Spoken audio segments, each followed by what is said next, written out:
Beautiful. Did that pop up? All right. So welcome everyone.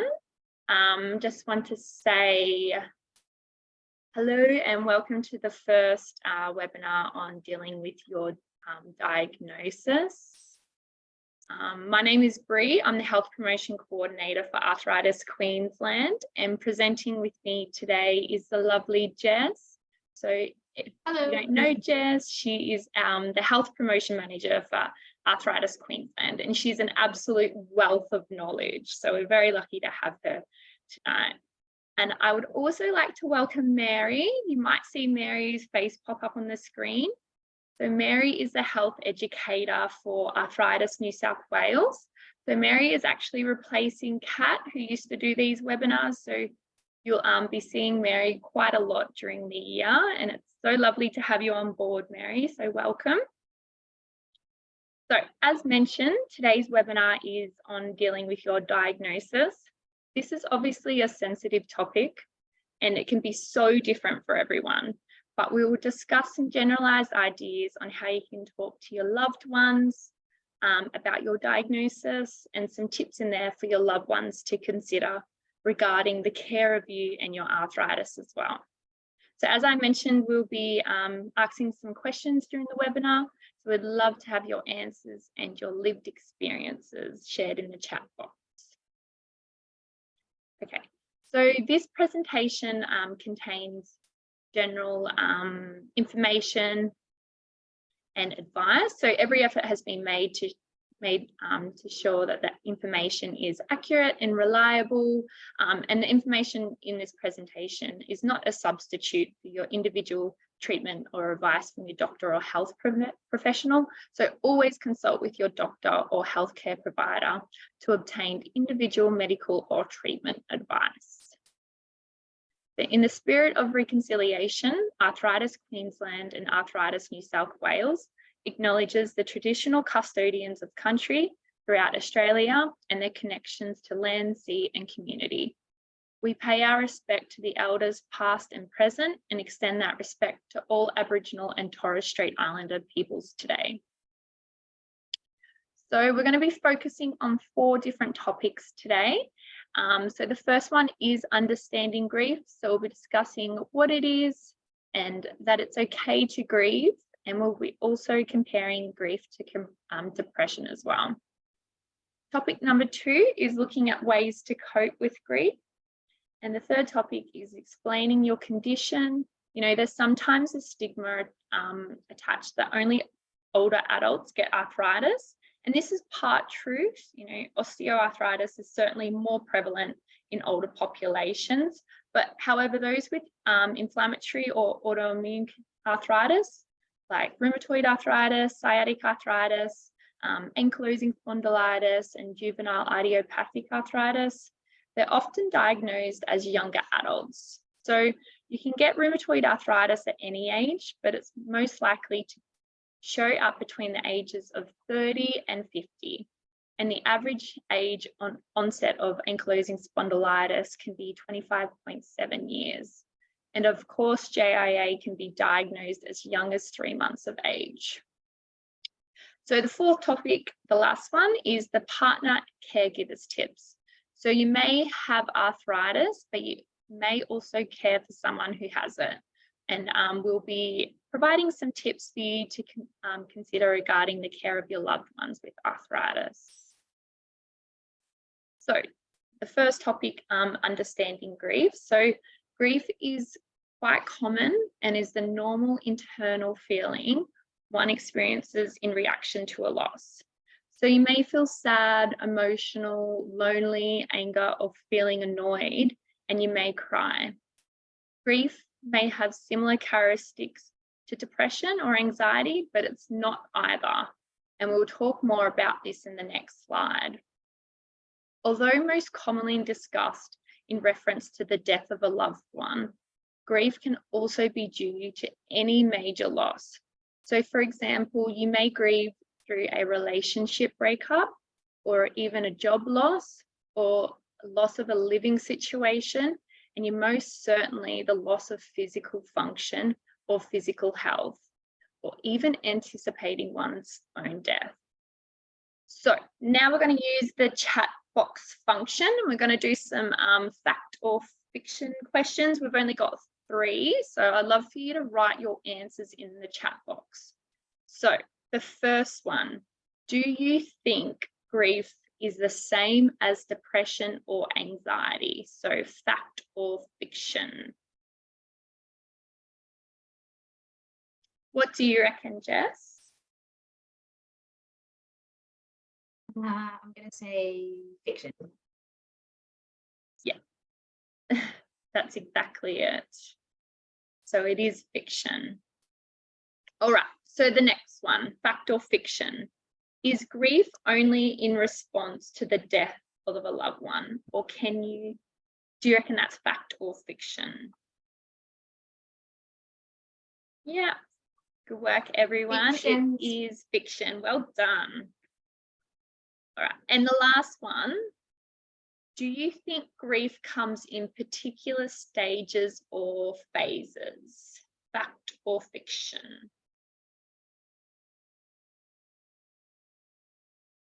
Yes, well done, everyone. You are onto it. It is fact. So thanks so much for writing your responses. Now, since you all said that is true, grief does come in stages. I would like you to have a think and write in what you think the 5 stages of grief are. Heavens. Heavens. 5 stages. 5 stages.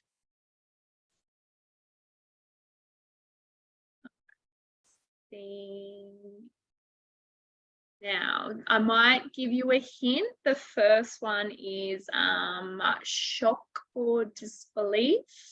Does anyone know any more?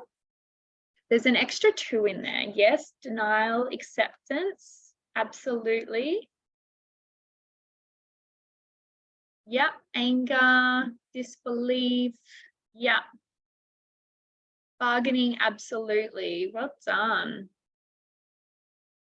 So the 5 stages are shock or disbelief, denial, bargaining, guilt, anger, and there are another 2 that's not usually spoken about as much, but it is depression and acceptance and hope.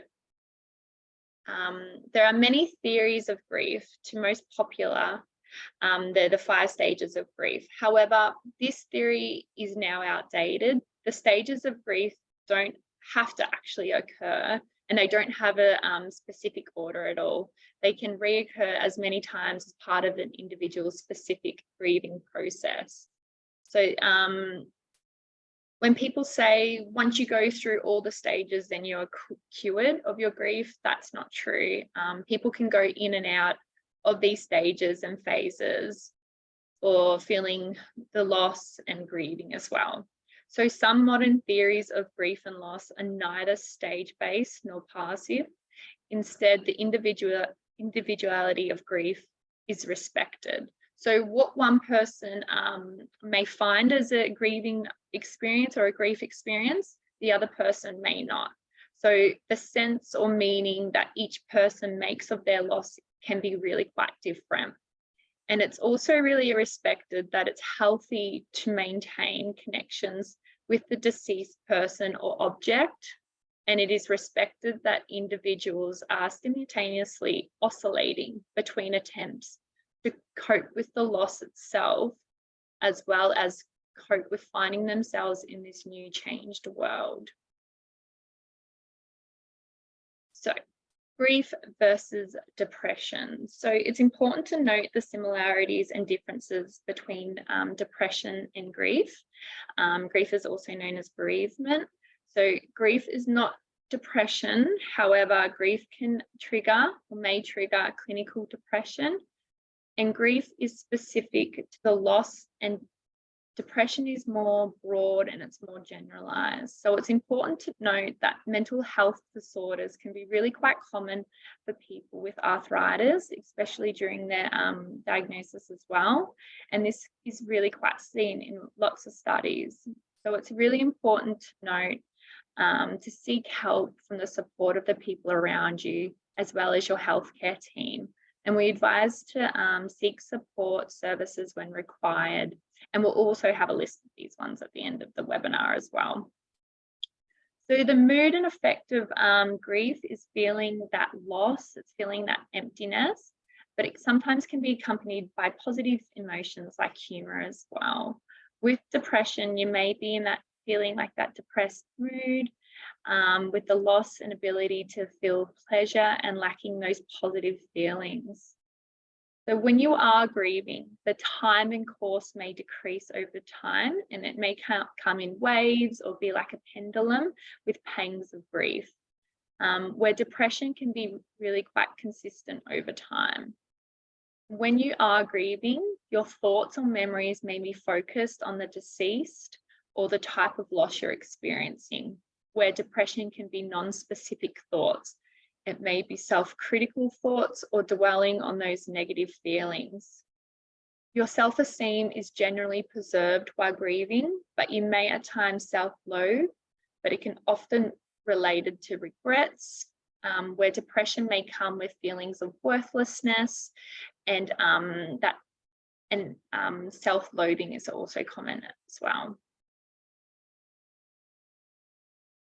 So grief and arthritis. So this is the themes of loss with your arthritis diagnosis. So as my time as a health promotion coordinator for Arthritis Queensland, as well as Jess's position as a health promotion manager, we answer the infoline calls that come through to Queensland. And we've spoken with many, many people who are grieving with their arthritis diagnosis.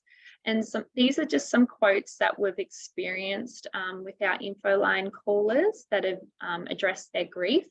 And the ages can range from 20 years right up to 70 plus.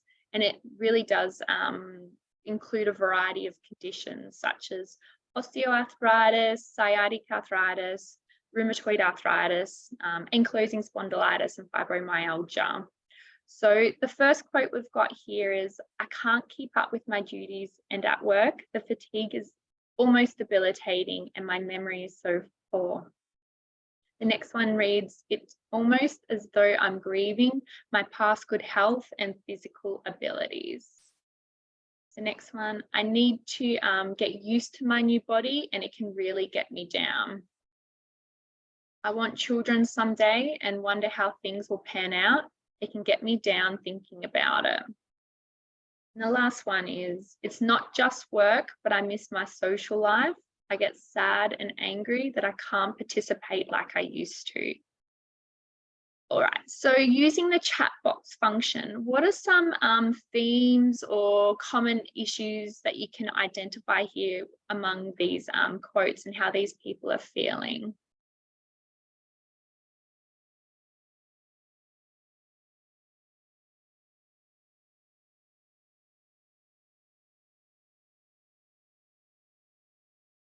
Jess, what are some that you notice? I guess it's just one of the key themes, I think, is sort of that there's that loss. So trying to get used to a new normal, and that things aren't maybe what they had planned that they would be, and how are they going to get through to that and understand that. Yeah, absolutely, definitely. It's that it's like one of the ones that you're seeing here is the grieving the social life as well. Yeah. Grieving. Yeah, and a lot of you are, quite agreeing with these ones as well. That's how you're feeling too. Yeah, loss of friends, grieving past days when I was healthier, absolutely. Yeah, and the normal to day or work functioning, that's something that I also notice here as well. And the loss of ability, the old body, the cognitive function, and it's also that uncertainty, especially with the conceiving as well. So it's that, the not knowing what's going to happen. It can be really, really scary for people. All right, so Does anyone identify with any of these and other ones that are mentioned here that you can relate to as well? And just use that chat box to write down some of your answers.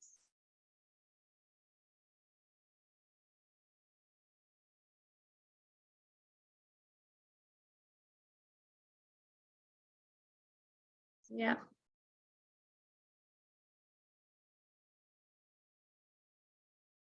Yeah, a lot of people are agreeing as well. Not being able to do what you used to be able to do. Your body's not as strong as it used to be. Yeah, not being able to participate with younger family members. Thanks for sharing, everyone. Grief, it's not only a response to death. Individuals can observe to grieve after non-death experiences as well. And this could be related to an amputation of your body part, a loss of a job, or forced relocation.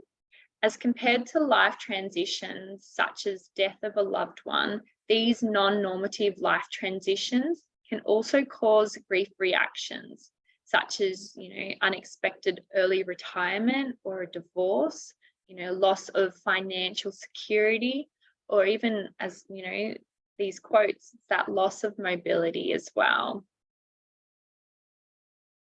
If you would like to use that chat box to please write your grief or feelings of loss to share with everyone if you feel comfortable in regards to your arthritis diagnosis. And I guess a lot of you have done that already as well with the previous statements too. And it's quite a common thing, isn't it, Jess, that we hear on the info line? Absolutely. I was just going to say, I think from seeing people's comments coming through, it really highlights that you're not alone. There's other people that understand exactly what you're going through, which Bree will touch on as well with some of the support services that we have available. But yeah, definitely not alone in those feelings. Yeah, and Jan just wrote concern about the future as the condition deteriorates, and that is that sense of uncertainty. You don't know what the future holds, which can be really, really stressful, and yeah, can be really quite scary. Right. So normalisation and validation. So grief in any context is normal. It's completely normal. It's understandable to grieve for a loss of mobility, your loss of your social life, and it's normal to feel like this post and during diagnosis as well. It's normal to feel upset and long for what you once had. Grief is normal. It's a rainy day for you, and that's okay. It's definitely not abnormal. There's no normal amount of time to grieve. Your grieving process depends on a number of things, like it can be dependent on your personality, your age, your beliefs, and the support network you have. The type of loss is also a factor. So for example, chances are you'll grieve longer and harder over the sudden death of a loved one than, say, the end of a romantic relationship. But with time, the sadness can ease and you'll be able to feel happiness and joy along with grief. You'll be able to return to your daily life. In some cases, grief doesn't get better and you may not be able to accept that loss. Doctors call this complicated grief. But please talk to your doctor if you have any of these following symptoms. So you have trouble keeping up with your normal routine, like going to work, cleaning the house, feelings of depression, thoughts that life isn't worth living or of self-harming, any inability to stop blaming yourself. And a therapist can really help explore your emotions. They can teach you coping skills and help you manage your grief. If you are depressed, a doctor may be able to prescribe medicines to make you feel better. Grief can also be related with depression, anxiety, or post-traumatic stress disorder. However, if your symptoms persist for more than 12 months and severity of symptoms significantly disrupts your daily activities and mood, it may be classified as prolonged grief disorder. In this case, it may be best to seek help. So here are some tips to deal with grief. So the first one is give yourself time and be kind to yourself.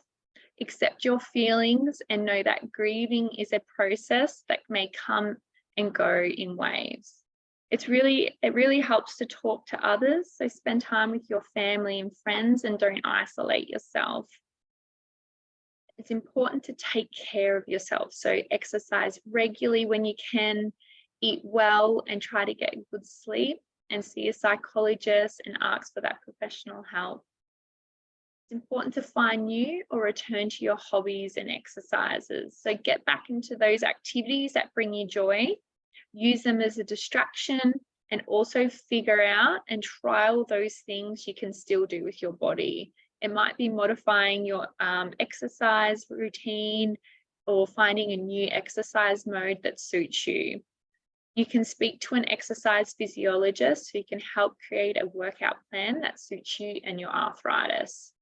The next one is join a support group. So speaking with others who are going through exactly what you're going through can help you feel more connected and can be really, really validating. At Arthritis Queensland, we do offer we do have 3 different online support groups to people in Australia with arthritis, but I'll go into more detail about them on the next slide. The next one is to practice stress management. So learn how to better manage stress, and this can be done through relaxation techniques, exercise, hobbies, distraction, recording how you feel in a journal, reading your favorite books, or anything that can help you unstress. Unmanaged stress can lead to, depression, overeating, or other unhealthy thoughts and behaviors. And it's important to find ways to live with that uncertainty. Control what you can and let go what you can't. And I know that's easier said than done, but no matter how much treatment you undergo, how many healthy lifestyle changes you make, or how much support you have, you cannot control the ultimate outcome of your disease. Many people begin their journey feeling hopeful, only to feel really, really crushed when a new exercise plan or a miracle diet fails to cure them. Ultimately, you must find ways to live with this uncertainty and that lack of control. The right strategy varies for everyone, but many people have had excellent luck with meditation, which helps you live in the present moment while steadily working to ease that anxious mind. And there's some really great free meditation apps and podcasts out there that can be really, really helpful. If you have Spotify, you can just search on Spotify for meditation playlists, or YouTube has some really great videos as well. I know on Monday, Arthritis Queensland and New South Wales do a meditation Monday for 5 minutes after lunch, and we always use YouTube. So it's a really great platform to find those meditation videos as well. So these are some of our free support services that Arthritis Queensland does have for people in New South Wales and Queenslanders living with arthritis. So the first one is Arthritis Assist, which is a telephone support service. So we connect you with a fully trained peer mentor who lives with arthritis just like you. So the service is absolutely amazing because the peer mentor understands what you're going through as they live with arthritis as well. And we tend to match participants with peer mentors that have the same arthritis condition. The peer mentors are there to listen to you when you need it, and they can provide the support that's best for you. So you can have up to 6 phone calls with your peer mentor, and registration's really easy. You can either go on the Arthritis Queensland webpage, look for Arthritis Assist, and you just put your details in the registration box, and you'll get emailed with a link to fill out a questionnaire, and just fill out some questions about you and your arthritis. And then we'll be in contact with you to arrange your first call. And the other one is our online support groups. So they are closed, moderated groups on Facebook, and they're private spaces where people can talk in confidence with others. So we have 3 different ones there. We've got one for women with arthritis, and that's called Swell Girls. And then we have a men's online support group. And we also have one for parents of children with juvenile idiopathic arthritis as well. Jess, did you have anything you'd like to mention on our support services? I think you've covered it all there. Yeah. All right. Well, I'm going to take it over to Jess, and she's going to go through the last parts of the slide as well. Yeah, thanks, Bree, for giving that overview on some of the phases of grief. So I just wanted to, I guess, spend a little bit of time talking about acceptance, and I guess just to make a note, first of all, that I guess getting to a stage of acceptance is different for everyone, and I think like all stages of grief or dealing with a diagnosis, and that time frame will vary for everyone, and is likely an ongoing process, and for many people may take years until they fully, I guess, understand and accept their diagnosis. So acceptance can really be an important part of being able to move forward. But there is a big misconception around accepting one's chronic illness. So for many people, acceptance may sort of immediately make us think of resignation, that by accepting our chronic illness, we're accepting that this is our life now, that we're now resigned to. But it's not what acceptance is about. So accepting chronic illness is not about resigning yourself to illness forever, but about understanding no longer sort of fighting where you are right now. Because the longer we sort of deny where we are, we can't sort of, I guess, formulate a plan to move forward. And sometimes that might even mean that it prevents us from working on ways to manage our arthritis and sort of looking after our health better, or maybe rebuilding some of those social connections as well. So accepting where you are means we can formulate a plan to move forward. And that plan may not look like your old life, but it is something that you can do and something that you can look forward to. So the next point is seeing acceptance as a gift and accepting your situation. And I think it sounds, and often it can be sort of difficult. Everybody will try to put a positive spin, and that sort of seeing acceptance as a gift is sort of that as well. And I completely appreciate that this isn't an easy process. So I guess where it is a gift is that it's, I guess, the permission that we need to stop fighting against this new reality, which can actually in itself be a bit of an energy wasting task. It can sort of create extra stress and extra anxiety by being in that sort of phase of fighting that. So instead, we want to plan for some more worthwhile and real changes that may move us forward on a path to health and wellness. And just the other little quote there about what we resist persists. And so what this means is by failing to accept this new diagnosis or this new situation, and it can relate to many other situations as well. But by failing to accept that, we're sort of resisting and ultimately not giving ourselves a fair chance to sort of move on and to formulate sort of that plan for maybe that new normal. So I guess what can we do? So most chronic illnesses are described as incurable, and that's like arthritis as well. And that can be quite difficult in itself, and it can sort of become a bit of our focus, and it can sort of make the future seem a little bit bleak. But many chronic illnesses like arthritis have really good and successful management tools and strategies. And when we sort of look at the research into arthritis and its management over the last sort of 10 and 20 years, we have some really, as we go on, sort of treatments are becoming more effective, and we have some really good ways of managing arthritis and managing those symptoms as well. So just some points there is around sort of focusing on maximising life rather than minimising it is important for our mental health. And again, I think like a lot of points in this webinar, it's definitely easier said than done. Also starting to think about what are the facts about your health. So things like blaming and shaming or beating ourselves up are all sort of part of the story around our illness and not the facts of the illness itself. Something that might be helpful is writing an acceptance statement that includes these facts, but also any other facts that are important to you. So this might be that you have a loving and helpful partner that would do anything to help you heal, or maybe you have a really helpful neighbour that continues to provide assistance with household tasks and things.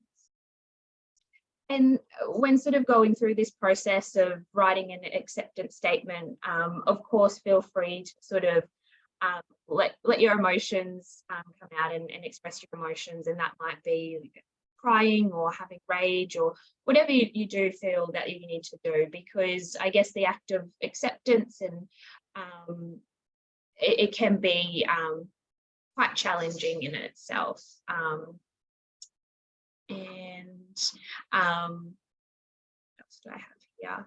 And then finally, once you sort of have, I guess, if you do choose to do an acceptance statement, it might be something that you do also like to share with someone else that you feel is trustworthy and you have that close connection with. And that can be, I guess, good for you to, it can be quite helpful to communicate that with other people, but also it can sort of help to create some accountability as well. By having someone else there that you're accountable to and supports you as well. Next slide, please, Free. So explaining your diagnosis. So this can be really difficult, and working out how to explain your diagnosis and also delivering that message to someone as well can be quite difficult. A few points here. So I guess, first of all, while quite challenging, it is also important to accept that some people won't know or understand your condition, and even after explaining it to them. In some cases, unfortunately, some people may not care, or it may not be something of importance to them. The thing that is often the case with arthritis, not always, but for a lot of people, it may also be that people can't see that condition, so they can't understand that as well. The second point is, I guess, quite simple in preparing a simple explanation for your condition and trying to think about in terms of someone else that maybe doesn't know anything about arthritis. How can you explain it in terms that really do make sense for them? And then the third point is giving people time to digest and think about your diagnosis, and maybe to digest what this means for you and what this means for them, and maybe also what this means for that relationship that you have with that person as well. Next slide, please. So just a second slide on explaining your diagnosis, and this one's a bit more specifically for those with inflammatory forms of arthritis. So for example, rheumatoid or arthritis or psoriatic arthritis. So with arthritis in general, we know that there is a big misconception in the community, and sometimes even within the health world as well, that arthritis is an older person's condition. And while many people do develop arthritis as they get older, and particularly degenerative types of arthritis, there are many people that actually do that are diagnosed at a younger age. And this can be quite difficult for people being diagnosed themselves and maybe not seeing other people around them of a similar age that have a similar condition. But it can be quite difficult in explaining that to other people as well, and particularly if they don't have a previous experience with arthritis, they can hold this misconception and struggle to understand that it is arthritis, but you are quite young and yeah, not being able to understand that. So on this slide is sort of some points around what might be helpful in framing that, and sometimes leaving "I have arthritis" until the last sort of can maybe help people in understanding condition a bit better, because they aren't caught up in that stigma or the idea that it is that older person's condition. So it can be helpful to sort of first explain, I have an autoimmune condition, and then moving on to sort of explaining what this condition does to your body. So it might be sort of, as it mentions there, that it affects my joints. My joints become inflamed, red and sore in response to my immune system attacking the surrounding tissues. And this means that I can find it quite difficult to sort of participate in sort of exercise or to socialize regularly with family and friends. And then finally explaining that this condition is a type of arthritis. Once they've sort of already got that understanding of what the condition is and how it affects your body. So this won't be helpful for all people, but for some people it might be helpful and potentially something that you can use to help in explaining your condition to others. Next slide. So yeah, I guess I thought I'd take a moment to sort of, if you want to pop in the chat bot, how do you explain your arthritis to other people? If you do want to share how you explain that to others, definitely feel free. And if there's sort of maybe tips that you have for others, and maybe things that ways you've described it to others that you found have been particularly effective, or on the alternative, maybe there's been ways that you have found that have not been quite helpful either. I know my mum, who lives with rheumatoid arthritis, she always says to people, I've got rheumatoid arthritis. If you don't know what that means, it just means my body is attacking its joints. Yep. And I'm in a lot of pain. So that's just how she really bluntly explains it to people. Yeah.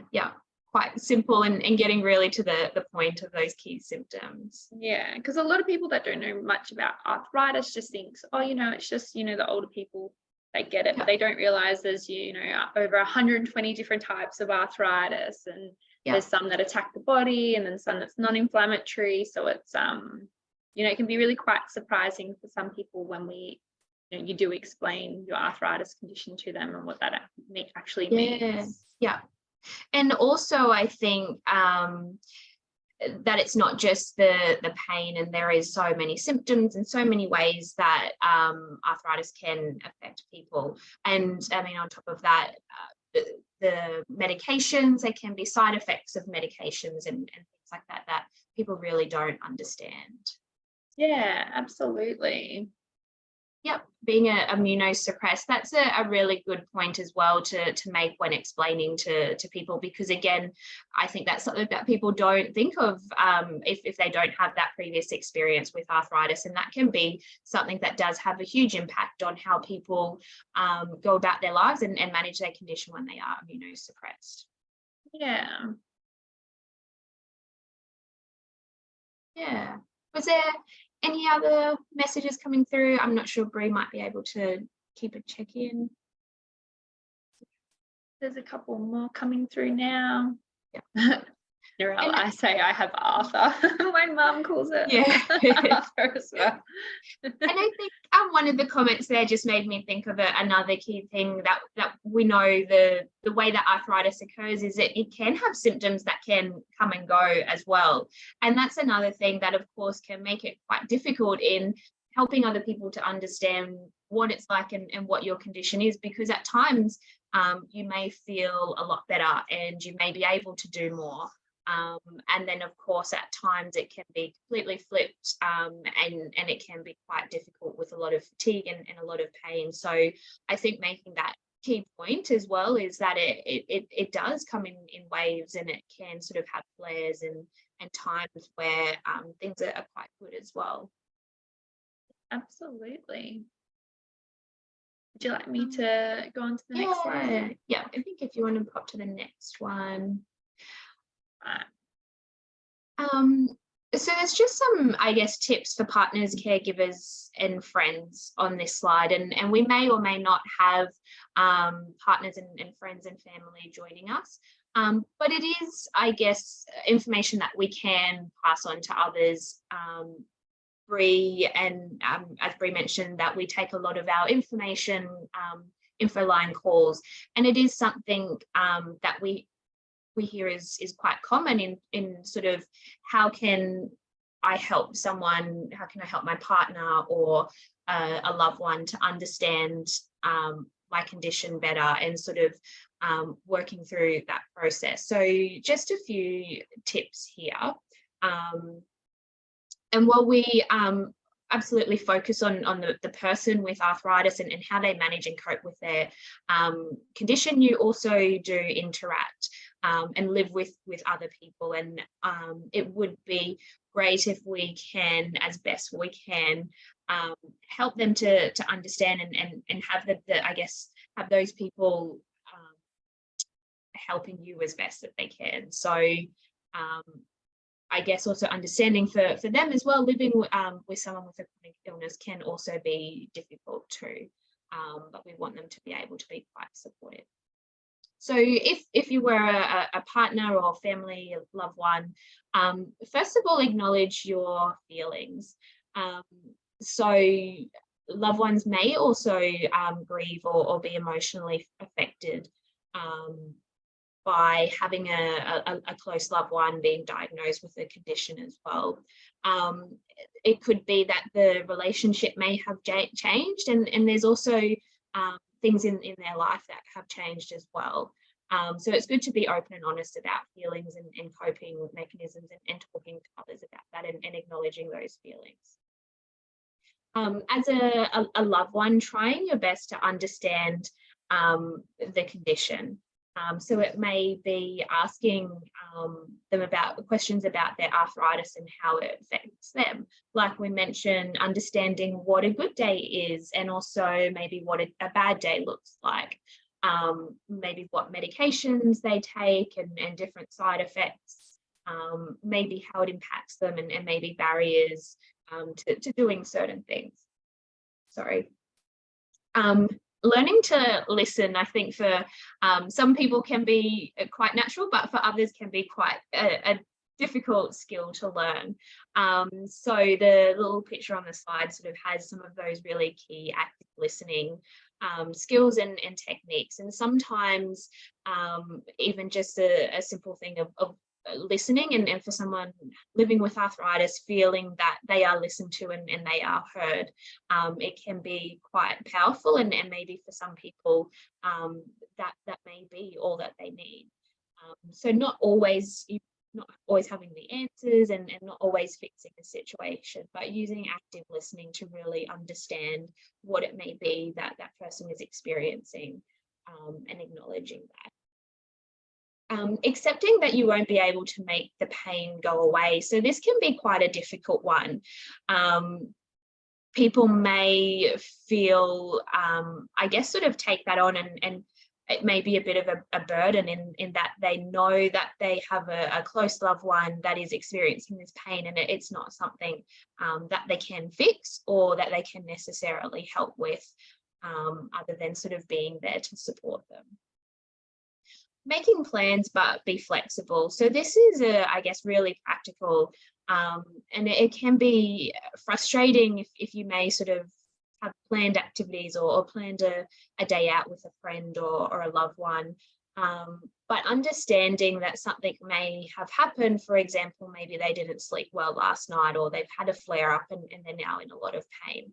So perhaps even when making plans, also making a backup plan.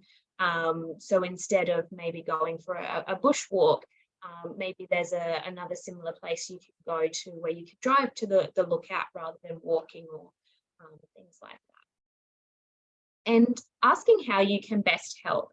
So the way that you would like support or help may be very different to how someone else would like support or help. So just asking someone, how is it that you best want me to help, or how can I support you? And that way, you know that you can help in a way that is suited and specific to their needs. And then finally, it's okay to get frustrated at times and to take time for yourself. So again, this is another really important one, that carers and loved ones do need time to themselves too, and to look after themselves.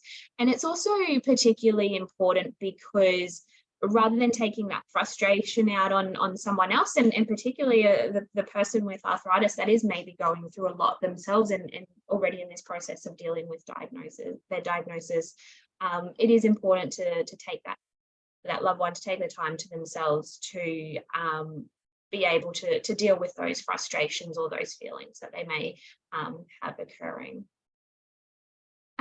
Next slide. And so just, I guess, concluding some of the different things that we have gone through in this presentation. So it's okay to feel down about your diagnosis. This is a normal process. You can certainly grieve in the context of how your arthritis affects you and what it has taken from you and how it has changed your life. It not only affects you, but it can affect others around you, so those that you love and those that care about you. A good place to start in dealing with your diagnosis is understanding and accepting your condition and the diagnosis. And don't be afraid to ask for help. And regardless if you're the person dealing with arthritis or the caregiver, it's really important that we are reaching out to help. And that may be a loved one, or it may be through support services. Bree mentioned some of those arthritis specific support services, or it may be sort of speaking with your healthcare team about, is there someone in your healthcare team that can help support you in one aspect, or is there another service available, maybe Arthritis Queensland or another organisation as well. Next slide. And I guess as some of those support services that are available are mentioned here, but when going through this process and also through this webinar, there may be sort of things that are confronting or emotional for you. So remember that there are always services and there are helplines there that are there to support you and to help you with your mental health and well-being. So the details are there for Beyond Blue, Lifeline, Kids Helpline, and Grief Line is a quite helpful service as well. And I think that is most of the slides, but I guess does anyone have questions or have any other insights, I guess, that they would like to share? I'll stop sharing, sorry, and I'm going to stop recording as well.